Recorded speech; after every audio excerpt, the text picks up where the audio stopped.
7 perbedaan orang introvert dan extrovert dalam kehidupan sehari-hari. Secara umum, ada dua tipe orang yang berbeda yang akan kamu temui sehari-hari, orang introvert dan extrovert.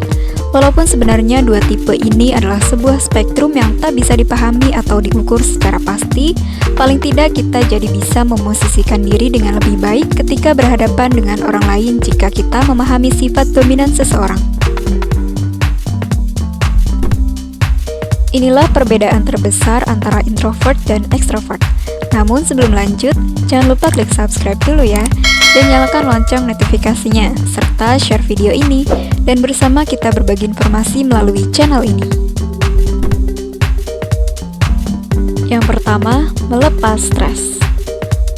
Orang introvert biasanya akan menyendiri selama beberapa saat untuk melepas stres, entah itu dengan menonton film, membaca buku, menjelajahi internet, atau main game sendirian. Sementara itu, orang extrovert akan mencari kegiatan yang bisa membuat mereka bergerak dan berinteraksi dengan orang lain. Jika sahabatmu sedang banyak pikiran dan tak mau diajak pergi, jangan dipaksa. Tidak semua orang bisa melepas stres dengan bepergian dan hangout ramai-ramai. Tapi kalau temanmu adalah seorang extrovert, segera ajak dia bertemu dan dengarkan kisahnya. Setelah itu, alihkan perhatiannya dengan mengobrol hal lain atau melakukan kegiatan lain. Yang kedua, menghadapi perubahan. Perubahan bukanlah hal yang disukai orang introvert, karena itu bisa merusak rencana mereka. Jadi, berikan waktu bagi orang introvert untuk menerima perubahan sekecil apapun. Tapi bagi orang extrovert, perubahan adalah hal yang mereka cari. Mereka yang berkepribadian extrovert lebih mudah menerima dan beradaptasi terhadap perubahan. Yang ketiga, menjaga persahabatan.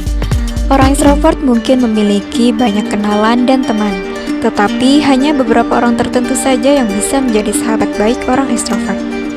Sementara itu, mereka yang introvert tak mudah membaur dan dekat dengan orang lain.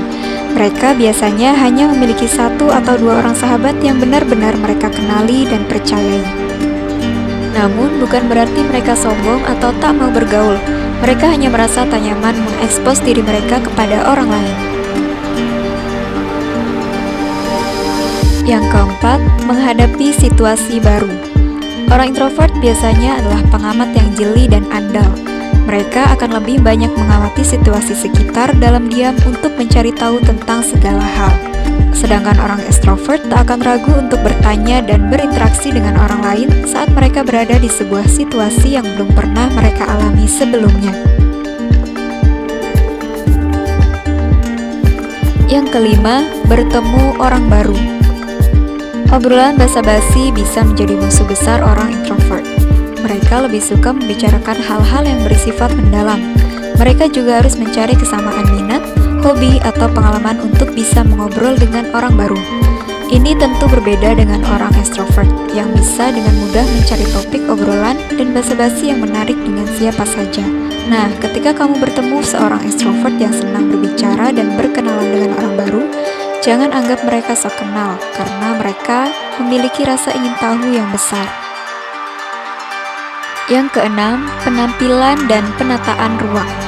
Tak sulit memberikan hadiah untuk orang introvert. Cukup pilih baju atau aksesoris dengan warna netral dan aman seperti hitam, putih, coklat, abu-abu, atau warna pastel dan gelap. Dalam penataan ruang mereka pun cenderung praktis dan minimalis. Untuk orang extrovert, mereka lebih senang bereksperimen dengan warna-warna yang berani seperti merah, emas, perak, atau kuning. Mereka juga cenderung lebih unik dalam berpakaian dan menata ruang. Yang ketujuh, memproses keadaan. Meskipun kelihatannya tenang dan diam, pikiran orang introvert sangat ramai dan aktif.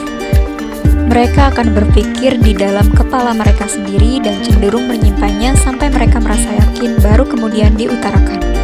Sebaliknya, extrovert akan mengomunikasikan secara verbal apa yang mereka pikirkan dan selalu mencari ruang untuk berdiskusi.